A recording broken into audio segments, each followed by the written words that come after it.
With the stock market being the way that it has so far in 2025, it can be very hard to stay focused as an investor, especially when it feels like no stock is good and the entire stock market is bad. But it isn't. There are some very good stocks that are out there if you know where to look. Here's the thing. I have a few places that can be very helpful for you and your portfolio, but where are they and why might they be a good fit? Let's go ahead and break it down. Now, when I say a few, I mean a handful of stocks. Now, for my students in the Investors Toolkit, you guys will get an entire list of about 15 or so, but I'm going to, be generous to everybody and give you a handful. One or two of these you have heard before, the rest you have not. Also, at the end of the video, I'm going to give you a warning that will be worth it, okay? And that's because I've been giving a lot of warnings, okay, over the last 7 months. We've been right about a whole lot of them, all right? So let's first start off with this and set the table. When the market is the way that it is, you're not going to find a ton of amazing stocks out there. I think that is normal, okay? A lot of times when I do lists like this, I start off with 70 really good stocks and I have to really tone it down and figure out of the 70, what 10 can I fit into a video. This one I started out with the 18, okay, and figure out what 4 or 5 are the best to talk about, okay? So let's start off with the one that you know, the one that we love, one that I love, that I've been talking about for the longest, and that's Netflix. I'm not going to spend a whole bunch of time here. Netflix up 47% the time I'm doing this video, anyway, up 96% over last year. Y'all know what I'm about to say. I'm not going to call it recession proof. I'm not going to call it tariff proof. You can say tariff resistant. You can say that. But we know why. All right, so let's just leave it at that. Done, check, mark, boom. All right, now next one here, and I'll tell you why I went with this one, why I've stuck with this one, though it has not made nearly enough noise or nearly as much noise as Netflix, and that's HowNet. The stock symbol here is HWM. Now, my thought process behind this, and before I get into that, it's up 34% over the last 6 months and up 107% in the last space, in an aerospace company. So, defense contractor, defense technology, and all that kind of stuff. Now, my thought process, though I don't love it, was this. Going into it, the same thing I told y'all back in November and December, we knew, I think we all should have known, I knew anyway, that the way the administration was going to go and the fact that how Congress, Senate, House, and the White House, what their focus was going to be, we know they were going to be big on cutting spending. I didn't know what Doge was going to look like and that Doge was going to Doge the way that it doged. But what I did know was that they were not going to cut stuff at the Department of Defense. I also didn't know the Department of Defense was going to look like the way that it did.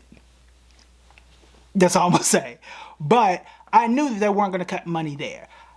Did the Department of Defense fail the last, 5 to 7 audits? Yes. Am I happy about that? No. Should they have cut money there? Perhaps. Should they? I'm going to leave that. Okay. Point is, they weren't going to cut money in that space. HowNet was going to be somewhat of a beneficiary of that space. That's what my thought process was. Therefore, right, put my money in a space where I think there was going to be chaos, and there was. That's where I was going to move, okay? Because we knew about tariffs. We knew there was a threat of inflation.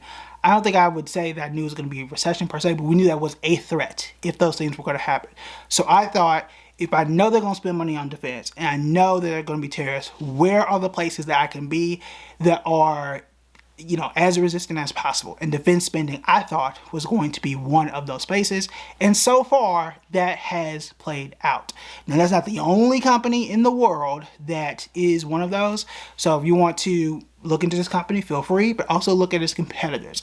I'm not the biggest fan of Lockheed Martin or Boeing, especially not Boeing, but, companies like that may also fall into this category. But again, those two, Lockheed Martin and Boeing, didn't fall into my list. Quick time out. I know we've been talking a lot about investing today. However, if you don't know where to start or you haven't started yet, I have a free guide on how you can buy your first stock in just 20 minutes. To get that free guide, check out the link right here. All right, back to the video. This next company also has some siblings, if you will, especially the category, the sector. CenterPoint Energy, CNP, up 28% in the last 6 months, up 31% over the last year. Energy, I've been talking about it. I did a whole video about about billionaires and how they have been moving towards energy.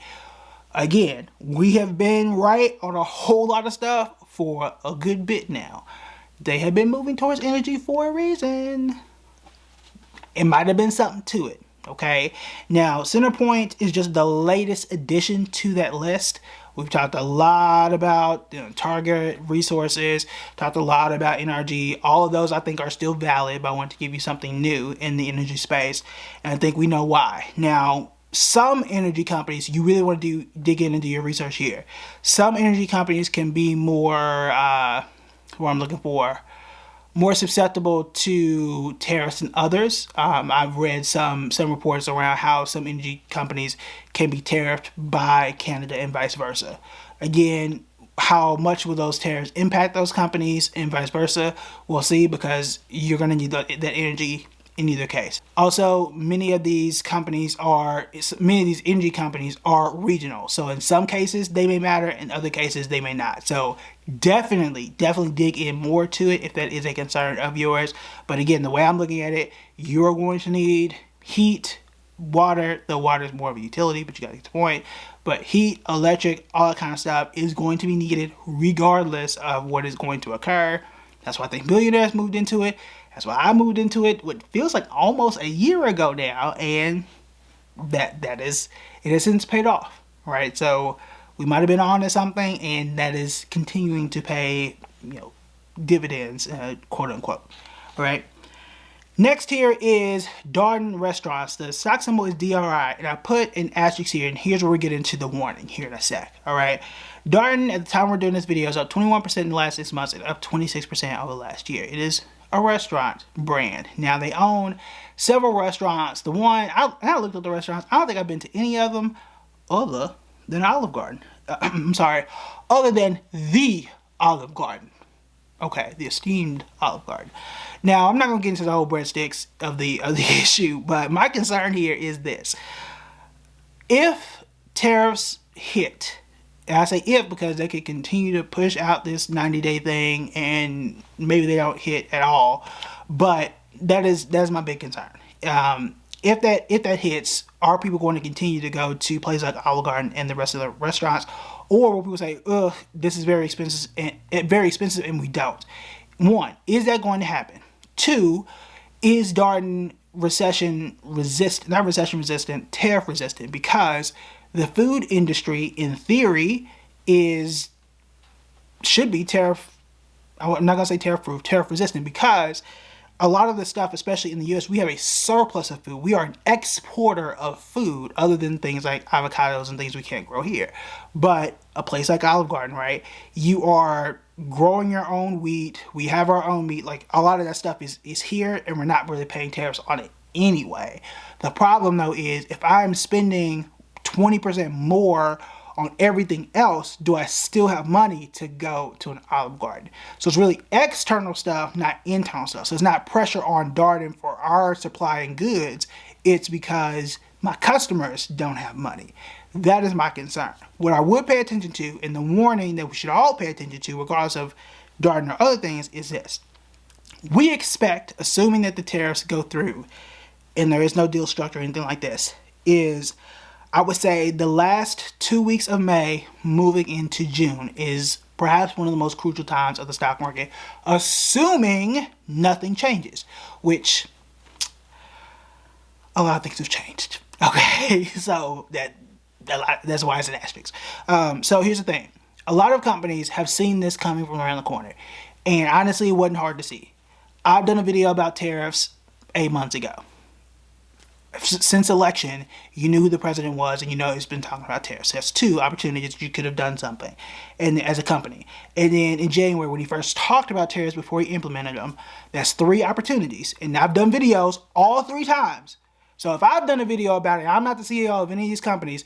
They've had opportunities, and many of these people, I would assume, should be smarter than me. Okay, so, and we know some of these companies have done it. So they've had 3 opportunities to increase their inventory. That means order a bunch of stuff from your suppliers, from China, from Indonesia, from wherever you make your stuff. Let's say Nike, for example. Put it in a warehouse where you're not paying those tariffs now. So if you ordered in July of last year, extra stuff, ordered in November of last year, ordered in January of 2025. Stocked up, and you've been just selling all the stuff because it's here, right? Well, you don't have unlimited warehouse space. You couldn't have ordered everything for forever, for all time. So a lot of that stuff is expected to run out end of May, moving into June. Once that tariff, once the pause expires, they're going to have to start to order new stuff at the current rate, which is 10% as of today, but could increase to 20% depending on what country you're ordering it from, or 145% or whatever the tariff rate is for China right now, which is obviously changing. That is when most of us are going to have to pay more. That is what I'm most concerned about for Darden specifically, but also for us as consumers and everyone else. That is when things are expected to truly start hitting. That is the big concern. So once this inventory runs out, not just for companies affected by Darden, because again, I don't think Darden doesn't have inventory, it's just food. You can't just store food like that. But for the Walmarts, the Nikes, any company that has physical stuff, even the watch industry, right? Those are the ones who are going to get hit the most. And right now, I believe there's a blanket 10% tariff.